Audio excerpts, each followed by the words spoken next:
জাতীয় শংসাপত্র বাতিল হয়েছিল আগেই। এবার মালদার হরিশ্চন্দ্রপুরের তৃণমূল পরিচালিত রশিদাবাদ গ্রাম পঞ্চায়েতের প্রধান লাভলি খাতুনকে শোকজ নোটিশ ধরালেন মহকুমা শাসক। জল আসে না কলে, ঝরঝরিয়ে হরদম জল কেএসবি পাম্প হলে। বিদ্যুৎ সাশ্রয়কারী জার্মান টেকনোলজিতে তৈরি কেএসবি পাম্প। জলের প্রবলেম সেটা আবার কি?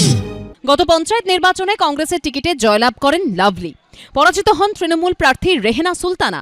কংগ্রেসের টিকিটে জিতলেও পরে তৃণমূলে যোগ দিয়ে প্রধান নির্বাচিত হন লাভলি খাতুন। এই আসনটি ওবিসি মহিলাদের জন্য সংরক্ষিত। এরপরই হাইকোর্টের দ্বারস্থ হন পরাজিত তৃণমূল প্রার্থী। লাভলি খাতুন জাল সার্টিফিকেট জমা দিয়ে ভোটে লড়েছেন বলে অভিযোগ করেন তিনি। আদালতের নির্দেশে ঘটনার তদন্ত শুরু করেন চাঁচলের মহকুমা শাসক। তদন্তে সার্টিফিকেট জাল বলে প্রমাণিত হয়। এরপরই পঞ্চায়েত প্রধানের ওবিসি শংসাপত্র বাতিল করে দেয় প্রশাসন। এবার মহকুমা শাসক শোকজ নোটিশ পাঠিয়ে জানতে চেয়েছেন কেন তার প্রধান পদ বাতিল করা হবে না। এই সরকার যা যা আছে, যা মদত দিচ্ছে, সে ওবিসি জাল সার্টিফিকেট হোক, এসসি এসটি সার্টিফিকেট জাল হোক, বাংলাদেশের লোক এসে এখানে এলাকায় সার্টিফিকেট পাক, সমস্ত বিষয় ক্ষেত্রে সরকারের মদত না থাকলে, সরকারের লোকজনের মদত না থাকলে কোনো কিছু করা সম্ভব নয়। এটা বললে হবে না যে আমাদের কেউ না, তো ওকে সাপোর্ট করেছে কে? উনি কংগ্রেসের প্রতীকে জয় হয়েছেন ঠিকই, কিন্তু তাকে সাপোর্ট করে প্রধানকে তৈরি করেছে, তৃণমূল করেছে। তৃণমূল ঘর সংসার তৈরি করে নিয়েছে, 2 বছর হয়ে গেল। এখন বলছে কি ওই আমাদের কেউ না। তাই ওরা ওই যদি কেউ না থাকে তাহলে ওকে সমর্থন কোথায় থেকে পেল? এদিকে তৃণমূল প্রধানের জাল জাতি শংসাপত্র নিয়ে হইচই শুরু হতেই কংগ্রেসের ঘাড়ে দায় ঠেলেছে শাসক দল।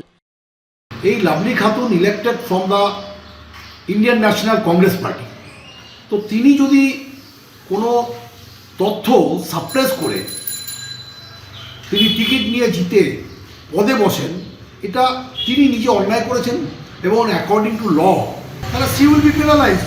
আগে থেকেই আটাক ছিল তৃণমূল দলের সঙ্গে, আগে থেকে আটাক করে এগুলো প্রি প্ল্যান তৈরি করেছিল এরা, যে সার্টিফিকেটটা বের করে যে কংগ্রেস থেকে জেতার সম্ভাবনা ছিল বলে কংগ্রেস থেকে টিকিট দেওয়া হয়েছিল এবং কংগ্রেস থেকে জিতে সে তৃণমূলে যাবে এদের আগে থেকে প্রি প্ল্যান করা ছিল এবং সে তৃণমূলে গিয়ে তৃণমূলের নেতারা এর সার্টিফিকেট তৈরি করার জন্য যথেষ্ট সহযোগিতা করেছে।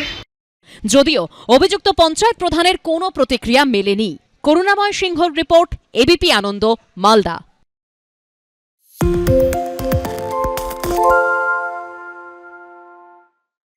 সত্য অন্তহীন, সত্যের খোঁজও তাই, সত্য সন্ধানে তাই আমরা অক্লান্ত, অকুতভয়। এবিপি আনন্দ নতুন ভাবনার প্রতীক, যা মনে মুক্ত, তথ্যে যুক্ত এবং যাবতীয় সীমানার বাঁধন থেকে মুক্ত। সীমা না শব্দটির মধ্যেই লুকিয়ে আছে মানা শব্দটি, যেন চোখ রাঙানি এক অদৃশ্য বেড়াজাল, যা আটকে রাখে আমাদের এক ছোট্ট গণ্ডির মধ্যে। একমাত্র সঠিক খবরই গড়ে তুলবে এক মুক্ত সমাজ।